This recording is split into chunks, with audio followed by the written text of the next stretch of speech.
Hi, this is Mark Griffiths here. I'm at Briton, Ferry, Llansawel. So Wrexham women's team are playing here today.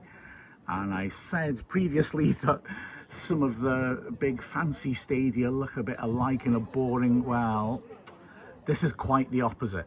This is a very small ground, but incredibly scenic and full of characters. So I'll start off at the side of the pitch. So running along one side of the pitch and is a stand which has what? 1, 2, 3, 4, 5 rows of rather faded pink seats and a low roof. It's got a white back wall with 4 panels, 2 in the middle, 1 at the ends, which are scarlet. What are they? Let's try and have a look, zoom. Oh, they're adverts on Macron, who make both teams' kits, actually. So that's a very low stand. That only is about 1/3 of the pitch long, and it's right in the centre of the pitch. Either side are 2 very low, very old-fashioned concrete and breeze block dugouts. They look quite big. They look big enough for 2 teams to go in there, actually. They're long with a column in the middle. And then behind the stand itself is a wooden fence. And behind that, because like I said, this is scenic, you've got a rugby ground. So right behind the stands is a rugby pitch with some area to cover supporters. And behind that is a lovely view of the hills. It's very, very hilly. I wouldn't say mountainous, hilly around this part of South Wales. And so you've got a big hill on the right hand side behind the goal, very foresty. I don't like making words up. They dip down, but there's still hills behind the stand itself, and there's some really higgledy-piggledy houses. That's the other characteristic of this part of South Wales. Lots of terraces with houses that are built on the hill, and they sort of spill down the slope. So for halfway up the hill there is a small housing estate behind the rugby pitch. And then when you go across to the left-hand side, there's the hill rises again. There's a big house at the top of it. Looks quite modern. And there's a tree line behind the ground, which goes in front of the hill. The hill continues behind the goal to my left. There's some horses grazing. They've got a great view of the match behind the goal, up on the top of the hill.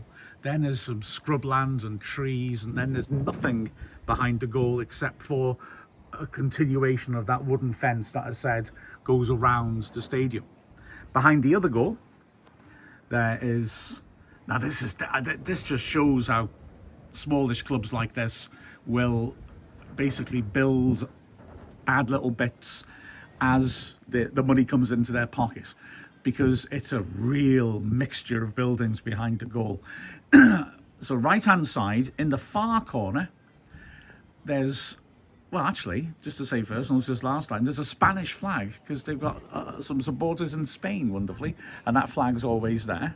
And then next to it is a very low-rise building. It looks a bit like a portable, sort of temporary building it might have in a school, painted white with windows across the front.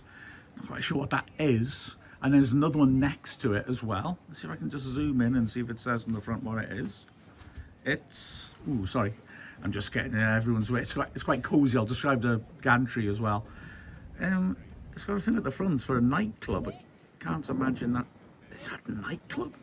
A porter cabin nightclub? That would be amazing. Oh, I do hope so. Anyway, that's right in the corner. Then you've got a little covered area next to it, behind the goal. 2 little, but they're like lean-tos.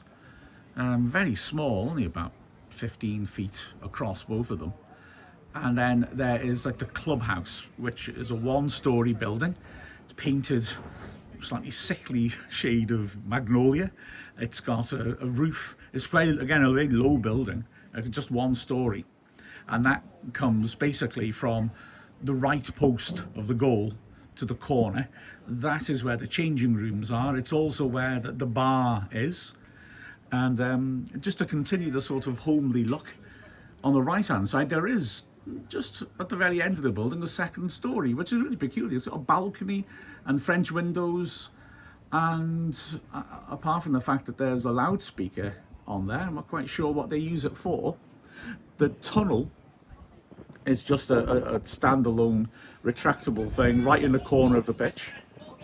And then on my side, a very low stand. It's lower than that one-story building. It's just corrugated iron roof with seats underneath. But it does run the whole length of the pitch. So it does go across from one end to the other. There are floodlights, like the Rock. The floodlights are 1, 2, 3, 4, 4 on either side. So small floodlights on the end of metal pillars. And this gantry, as that I describe, you have to come up some steps. Nice to have some steps rather than a ladder or some other form of dangerous thing to manoeuvre around. It's quite small, and it'll be interesting because there's going to be plenty of us up here. Because I'm here, John, our cameraman, is here. We've got Connor, Wrexham's analyst, and we've got the Briton Ferry analyst and one of their media team. And there was talk that S4C are going to send someone up as well. Where they'd go, I don't know. But basically, it's a small breeze block magnolia box with a red wall at the front. And like I said, actually, no, it's not. We've got a better roof than the stand. It's not corrugated. Well, it is corrugated iron, but it's been, again, painted magnolia.